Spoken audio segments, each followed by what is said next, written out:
రైతు బంధు వల్ల ఇస్తామంటున్నారు. మరి అవి ఏమన్నా పడినావా? కాంగ్రెస్ 2 ప్రభుత్వం సార్లకైతే పన్నాయన్న ఊకెందుకు. పడినా? ఒకసారి ఫస్ట్ సారి 5,000 పన్నాయి. తర్వాత హ్మ్. 6,000 నరేంద్ర మోడీ పైసలు పడినాయా? అయి పన్నాయి. హ్మ్. ఇప్పుడు మళ్ళా ఇడుస్తా అని ఇంకా ఇడిచిండా రేవంత్ రెడ్డి? ఇంకా ఇడసలే. ఇంకా ఇడచలేదా? కొన్ని తానాల చిన్నకారు రైతులకు పడతలేవు. కొన్ని తానాలు నాకు ఎకరా పడుతున్నాయి. భూమి ఎకరన్నరనే నా పేరు మీద ఉంది. నాయనకి పేరు మీద ఒక అర్ధ ఎకరం ఉంది. హ్మ్. ఆయనకి 2 ఎకరాలు ఉంది. అయితే ఇంతవరకైంది ఎకరన్నర భూమికే పడలే. అదే కొంతమంది రైతులకు పడుతున్నాయి. కొంతమందికి పడతలేవు అని కొద్దిగా మాకైతే ఆడాడగానే పడలేదన్న. పడలేదా? మెసేజొస్తది నాకెప్పుడో పెద్ద సెల్ ఉంది కదా! మెసేజొస్తది. రాలే. ఏం హ్మ్. చేస్తారు ఇంగ ఇప్పుడు పడినప్పుడు మనం తిన్నప్పుడు. మొత్తానికైతే ఏస్తా అంటున్నాడు గానీ ఏస్తలేడు. ఎవరొచ్చినా రైతు బతుకైతే మారదంటారు. రైతు బతుకు మారుతలేదు. అన్న మార్కెట్‌కి కొంట పోతే వాడు ఏం రేటేస్తున్నాడన్న మాకి? ఆడు బుద్ధి పుట్టినట్టే వాడేస్తున్నాడు. మేమేం తింటున్నామా? అది లాస్ట్‌కి నెత్తి మీదకొచ్చేది అది నెత్తి మీదకొస్తది గానీ అప్పు గాని, నెత్తి మీదకి మనకి లాభం అనేది కనిపిస్తలేదు. ఒక ఎకరాకొచ్చేసి 3,00,000 పెట్టుబడి వస్తే రైతుకి దాంట్లో మిగిలేది ఏంటిది? దానికి తగిన రేటు పడకుంటే అని రేటు పడకుంటే వచ్చేది ఇంక మందు డబ్బాలు ఏముండదు దాంట్లో. ఎక్కువ తక్కువ బాగా చేసుకున్నప్పుడు ఏంది దొరుకుతదన్నా? ప్రతి ఒక్కడొచ్చి అప్పులోడొచ్చి ఇంటి ముందరకొచ్చి కూసుకున్నప్పుడు యాడుంటది కడతాడోడు. అదే గదా! హ్మ్. ఎకరాకొచ్చి 3,00,000, 4,00,000 వచ్చినప్పుడు యాడ తెచ్చి కడతాడు? హ్మ్. కడతావా? కట్టలేము. హ్మ్. వడ్డీలు కట్టలేడు. ఈ మధ్యన కూలోళ్ళ రేట్లు గూడా పెంచినారని అంటున్నారు రైతులు. కూలోళ్ళు గూడా ఏంది 500. ఒక మనిషి ఒక మనిషికొచ్చేసి ఎకరాకొచ్చి 500. 500 ఒక మనిషికి. ఆయమ్మ కుట్టేది 15 దారణాలు. హ్మ్. 15 నుండి 18, 18 నుండి 20. ఒక ఆయమ్మ కుట్టినప్పుడు 22, 23 సచ్చి ఆడకు. ఇప్పుడు కూలోళ్ళు గూడా మాకి నూనె ప్యాకెట్ రాదనా? మేమెట్లా వచ్చి చేయాలా అని అంటున్నారు నూనె మరి. ప్యాకెటు రూ. 120, 120 ఎందుకు రావు 4 నూనె ప్యాకెట్‌లొస్తయి. అదే ఇప్పుడు 500 అయితే గూడా మాకు నూనె ప్యాకెట్ రాదంటున్నారు. వాళ్ళ కూలోళ్ళే మాకు నూనె ప్యాకెట్ రాదని 500 కూలి పెంచినప్పుడు ఒక రైతుకి గూడా ఎందుకు ఇట్లా పెంచరు రేట్లు పంట మీద అని. రైతుకి మేలు చేస్తున్నారు ఏ ప్రభుత్వం లేదు. ఇప్పుడు మార్కెట్‌కి కొండపోతామన్నా మార్కెట్‌కి కొండపోతే గుడ్డలు ఫస్ట్‌లో ఒకటి 16,000 కొన్నాడంట. ఆ! 16,000 కొని ఈ పొద్దు ఎంత ఉంది? 6,000 నుండి 7,000 అంటున్నారు. అది ఇంగ రైతులు గూడా ఏ విధంగా అంటే దీనికి రేటు పెరిగిందంటే దాన్నే ఏస్తున్నారు పంట. ఆ పంట ఎక్కువొచ్చినప్పుడు మేము రేట్ డౌన్ చేయకుంటే ఏం చేయాలా అని వాళ్ళంటున్నారు. పంట ఏడెక్కువొస్తుంది.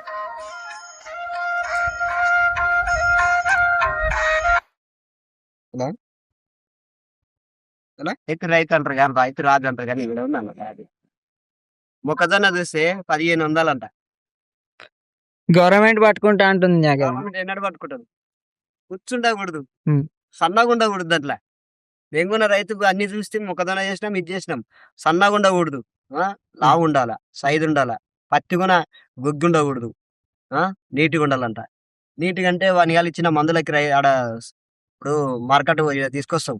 అవును. కొమర్ సెంటరు, హ్మ్. లేకపోతే మన రైతు బజారు, మీరు మొత్తం గ్రోమర్‌లనే వాడతారా మందులు? రైతు బజార్, రైతు బజార్ వాడతారా? హ్మ్. కొమర్ సెంటర్‌లో స్ప్రేయర్ మందులు గాని, భూమి మందులు గాని మొత్తం రైతు బజార్‌లోనే. ఏ విధంగా ఉంటాయి స్ప్రేయర్ మందులు? ఇప్పుడు స్ప్రేయర్ మందులు మీరు రైతు బజార్‌లో వాడతామంటున్నారు గదా! రైతు బజార్‌లో. ఆ మందుల ధరలు ఏ విధంగా ఉంటాయి? తెచ్చినప్పుడు వల్ల? దాంట్లోనా? ఆ!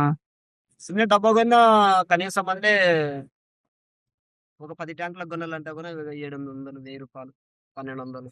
ఒకసారి నువ్వు 800, 1,200 పెట్టి తెచ్చి కొడితే ఒక్కసారిగా ఆ దోమ గాని, పురుగు గాని సావదు. సావదు.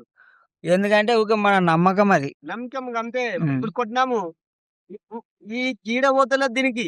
అదే జీడ వచ్చిందంటే జీడకి 1,400 పెడితే కొడితే కూడా జీడ బాకఫే. అది. లాస్ట్‌కి వదిలేసిన. వదిలేసి ఇంగ అదేమో సర్ప్ కొట్టమంటే సర్ప్ కొడితిమి. సర్పు, షాంపూలు. హ్మ్. ఇగ ఎక్కడి నుండి మారతలేదు. ఉన్నేది అదేరా నాయనా అంటిమి ఊకైతిమి. కొట్టి కొట్టి ఇప్పుడు ఒక మందొచ్చిందంటే ఆ మందుకి ఎన్నో డూప్లికేట్‌లు పుట్టిస్తున్నారు. హ్మ్. పుట్టించి ఇది మంచిది, ఇది మంచిది అని రైతుల మీద ఇడిచిపెడుతున్నారు. ఇది కొట్టు, ఇది కొట్టు అని దానికో తగినంత రేటు మార్చిస్తారన్నా. ఇంగంతే. ఇది పురుగు ఇప్పుడు పని చేయఫే అనుకో. ఇప్పుడు ఈ మందు పని చేయఫే అనుకో. ఇంకో మందు ఇస్తాడు. ఇంగంతే. ఆ మందు పని చేయఫేంటో ఇంకోటి మార్చేసి ఇది మన బాలేదన్నా ఇంకోటి ఇది మన పని రైతు గూడా చేయలేనా? పోయి అడగాల. పని చేయలేనా దీన్ని? నువ్వు ఏమన్నాడు? ఇప్పుడు ఒక మందు కొరాజిన్ ఇస్తావా? తెచ్చినావు. ఒక అయితే దీన్ని కొట్టు. ఒక కొరాజిన్ తెచ్చినావు. ఆ! కొరాజన్ అయితే. ఆ! ఒక కొరాజిన్ తెచ్చినప్పుడు కొట్టినప్పుడు నీకు వారం కల్లా రిజల్ట్ రాకపోతే అదే కొరాజిన్ డబ్బా తీసుకొని పోయి నువ్వు రైతు బజార్‌లో అడగాల. ఆ ఏమంటాడు? అడిగే విధానం ఇస్తాడేమన్నా? మనకు తెలియక మన రైతులు పోయి వాళ్ళని ప్రశ్నించలేక అవునా? వాడేమంటాడంటే వర్షం వచ్చిందేమో బలరాం నీకు? వ వర్షం వచ్చిందేమో. నువ్వెప్పుడు కొట్టినావు? తక్కువగానే ట్యాంకులు కొట్టినావేమో. మన రైతులు గూడా ఇప్పుడు నా సావలేదా బలరాం? అంటే సావలేదు బలరాం అంటే కనీసం అంటే చనిపోలేదంటే మళ్ళా నాకీ వేరే డబ్బా ఫ్రీ ఇస్తున్నాడా? మళ్ళా ఇంకోటి ఇది కొండపో ఇది వస్తది బలరాం అంటాడు. ఈ మధ్య కాలంలో రైతునైతే అందరూ దోసుకుంటున్నారు. ప్రతి ఒక్కరు దోసడమే ఉంది. ఏం లేదు. నా ఇప్పుడు కనీసం అంటే ఒక రైతు బజారుకి పోతే కూడా ఆ పురుగు మందు కొట్టాము. హ్మ్. ఒక 8-10 ట్యాంకులకు కొట్టాలంటే 10 ట్యాంకులకు మందు ఎంత కొడుతున్నాము? ఆహ్, 900, రూ. 1000 ఏస్తున్నాడు. అవును. ఒక కనీసం అంటే మనం తెలిసిన కాడికి దోమ మందు తేవాలంటే 7, 800 ఉంది. హ్మ్. సింపుల్‌గా. పురుగు మందు గాని, ఏదైనా గాని తీసుకోవాలంటే కూడా. ఇప్పుడు ఈ పొగాకి నువ్వు మొత్తం ఎంత పెట్టుబడి పెట్టినావునా? దీనికా ఆ! ఓ రూ. 1,00,000 అయితది. 1,00,000 ఎంత 2 ఎకరాలా? 2 ఎకరాలు. 2 ఎకరాలకి రూ. 1,00,000 పెట్టుబడైతే బాగా మరి హ్మ్. తక్కువేమంటే ఇంగా తక్కువ ఏం లేదు గానీ, ఎక్కువనే ఉంటది గానీ, ఆడ వరకైతే నా టార్గెట్ అనుకున్నా. మరి నీకు ఆ 1,00,000 పెట్టుబడి నీకొచ్చి దాని వడ్డీ పైసలన్నీ నీకొచ్చి మిగిలిబాటయితాయా? నిరుడు 80,000 పెడితే, హ్మ్. ఆ గంటకి కొద్ది ఇంగా 5,000 పొక్క పడింది. ఇప్పుడు ఇప్పుడున్న ధరలకి నీకేమన్నా మిగులుబాటయినాయా? అన్నా ఇప్పుడు ఇది మనమైతే చెప్పగలలేదు. హ్మ్. అక్కడికి పోయిన తర్వాత సార్ దగ్గరికి పోయిన తర్వాత రేట్ ఏ విధంగా ఏస్తాడని తెలవదు. అదే. నల్లగయిందా? బాగుందా? మాలు బాగుంటే మంచిగేస్తా అంటాడు. మాలు బాగున్నా 10 నుంటిగా, 9 నుంటిగా, 10 నుంటిగా కనీసం అంటే 15 హ్మ్. అది చెప్తి గదా! 4, 5 డబ్బాలకి 10 డబ్బాలకి ఏస్తే మస్తుగా 4, 5 డబ్బాలకేస్తారు. అవతల మొత్తం నీకిప్పుడు పెట్టుబడి ఓన్లీ ఈడ పంట పండియడానికి అయిందా? లేదంటే కూలోళ్ళకి ఇప్పుడు మొత్తం చూసి తోట మంచిగా పెట్టడా రూ. 1,00,000 లక్షకి ఇంత 1,20,000 అట్లా వచ్చింది. ఒక 1,20,000 అయితే అయింది పెట్టుబడికి 2 ఎకరాలకి. 1,20,000 కాదేంటి. దీన్ని బట్టి నీకి ఒక్క బాక్స్ వచ్చేసిన 18,000 యేసుకున్నావు గదా! ఏడేస్తాడు 18,000 ఏసాడు. హ్మ్. ఏయడు. 15,000 కొంటే మస్తుగా 15,000 అంటే అది ఒక 6, 7, 8 హ్మ్. సచ్చా. నాకు తెలిసిన కాడికైతే. తర్వాత ఏం చేస్తాడు 10,000, హ్మ్. 9,000, 9,000 నుండి 10,000, 8,000 కూడా ఏస్తాడు.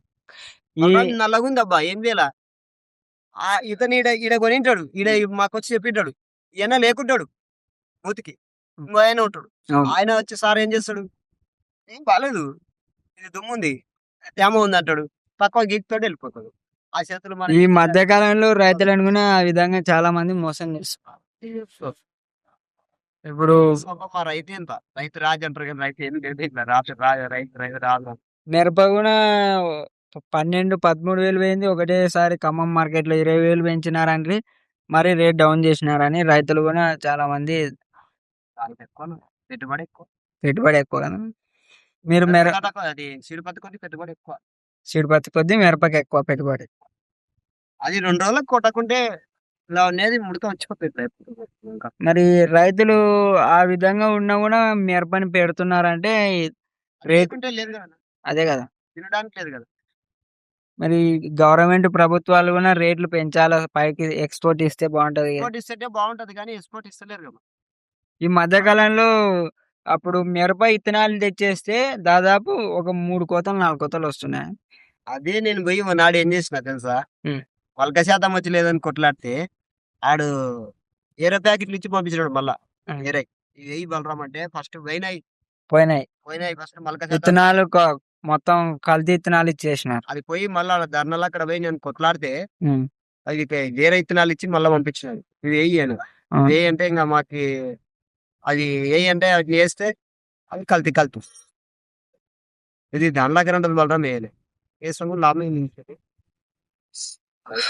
కల్తీ ఇత్తనాలు ఇచ్చినా కూడా నువ్వు ఎంత పెట్టుబడి పెట్టినా పంట పండకుంటే రైతుకి నష్టమే. నష్టమే ఎప్పుడైనా నష్టమే అది. ఒక మంచి ఇత్తనాలు గూడా ఇప్పుడు ఈ మిరప ఇత్తనాలంటే గూడా గవర్నమెంట్ నుంచి గూడా కొన్ని రావడం జరగాల. ఎప్పుడో ఒకసారి. అది హ్మ్. ఎంతమందికి అందరికి అందదు. 10 మందికి దొరికితే 10 మందికి దొరకదు. ఆ క్యూలలో పడి. ప్రతి రైతుకి గూడా ఇది గవర్నమెంట్‌ది సబ్సిడీలు అక్కడ వచ్చిన ఇత్తనాలని గూడా మిరపకు గూడా రావాల. ఎందుకంటే ఈ మధ్య కాలంలో మొత్తం కల్తీ ఇత్తనాలైతే మన కళ్ళాల దగ్గర ఉన్న ఇత్తనాలు తీసుకొని పోయి కలర్‌లేసి మనకే ప్యాకింగ్ చేసి ఇచ్చేస్తున్నారు. బుడ్డలు కూడా అంటారు. అది. పల్లీలు కూడా ఇప్పుడు మనం బుడ్డలు తీసుకుంటాం కదా! ఆ బుడ్డలు కూడా ఏం చేస్తారు? ఇప్పుడు ఇవే మనం సీడ్ చేసినామంటారు. అవే బుడ్డలు ఇస్తారు. ఇప్పుడు బుడలు, మినుములు అలాంటి అలసందలు 30 దాకా వచ్చింది. బుడలు, మినుములు, అలసందలు అట్లాంటివి సింగిల్ బెన్‌లో ఇస్తున్నారు కదా! గవర్నమెంట్ ఇస్తుంది. అవి మన పేదలకి, సన్నకారు రైతులకు దొరకవు. అదే లావుకారు రైతులకు మాత్రమే ఏవైనా గానీ ఏం అందుతున్నారు. చెప్తారు మరి? గవర్నమెంట్ గూడా లావుకారు రైతులనే చూస్తది గానీ, ఇలా చిన్నకారు రైతులను పట్టించుకోవట్లేదసలు. మనం పేదలకు అయిపోయింటదది. అవును. వాళ్ళకి అవసరమైతే వాళ్ళకి ఏం లోపల ఎట్లా కనెక్షన్ నడుస్తుందో గానీ, హ్మ్. వాళ్ళకి వెళ్ళిపోయింటాయి. మనకి పేదలకి దొరకవు. సన్నకారు రైతు బతకడానికి అసలు ఇబ్బందయిపోయింది. ఆడ దారుణాలయితేనే ఉంటా. అదే.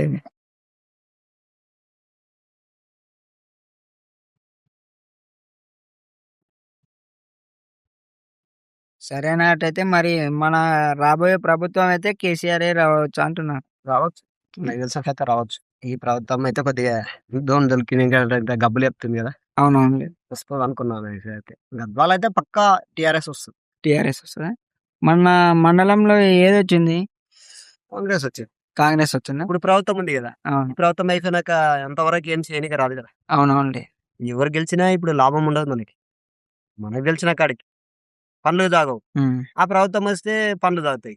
అంతవరకైతే రైతులకైతే టీఆర్ఎస్ వస్తేనే బావుంటదంటారు. నాకైతే తెలిసిన కాడికి టీఆర్ఎస్ రైతు బంధుకు గాని, ఎప్పటికైనా గాని బావుంటది. అవునులే.